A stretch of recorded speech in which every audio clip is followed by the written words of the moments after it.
From further afield, a Newsnight film team returned today from Iran, the first BBC television team allowed to visit the country for 3 years. 2 of the crew suffered injuries from mustard gas burns while they were filming for the programme. In a moment, we'll be showing pictures of the incident which led to that poisoning, believed to be the first time that Westerners have been affected by gas in the Iran-Iraq war. Earlier in the week, Newsnight sound recordist Roy Benford had to be flown home prematurely after he showed symptoms of poisoning. He suffered blistering on his neck, chest and arms and is now undergoing tests at the Charing Cross Hospital. He is still contaminated with mustard gas.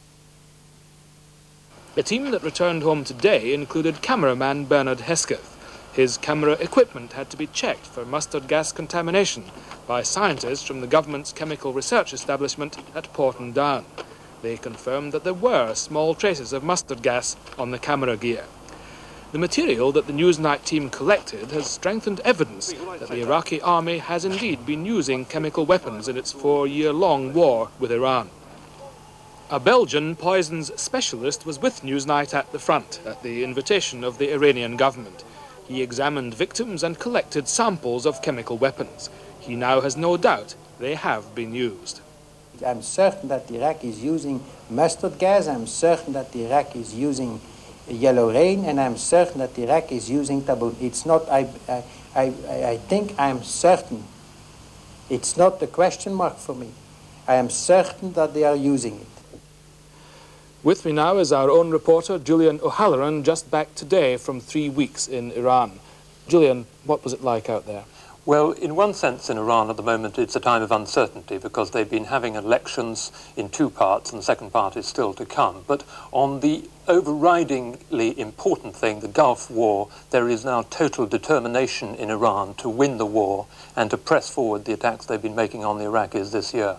And what were you able to find out about the use of chemical weapons in the war? Well, we saw evidence of 2 kinds. First of all, we were taken to see the victims of chemical weapons, soldiers in hospital, some of them very ill indeed, but some of whom were well enough to tell us how they'd been injured in the Majnoon Islands area where there's been very heavy fighting. But later we were taken down to the area near Majnoon Islands where it has been alleged that chemical weapons were used, and we were shown bomb casings, and we were also shown a shell which had not exploded, which contained mustard gas, we were told. Now, was that the incident in which you yourselves, you and the crew, were contaminated by gas, and how did that come about? Well, it came about when Professor Aubin Hendricks, who we were with, and some soldiers were looking at the shell, which was lying there, you can see it on the ground, and Professor Hendricks had, when he saw it, said that it must not be opened to let the fluid out. But the soldiers with us were absolutely determined that they were going to open it. They wanted to show us the evidence so that we could see it with our own eyes, and so they went ahead in spite of his pleas. You can see the pair of pliers there. It took a little bit of time to get it open, and I suppose we thought at the time that there might be possibly some danger. But he's wearing rubber gloves, presumably for that reason. He's wearing rubber gloves, but I'm actually informed that those rubber gloves are not really inadequate protection, and you'll see that the man who's opening the shell actually had to change his gloves halfway through. Even then they didn't come up fully to cover his wrists, and he was also contaminated by the fluid which eventually came out of that shell and had burns on his arms. Now, at this point, you can also see that he's not wearing the right sort of trousers. He hasn't got a properly protective kit on at all, and neither did the film crew, who were standing just a few yards away. Now, when they pour it out, you can see it's a very unscientific operation.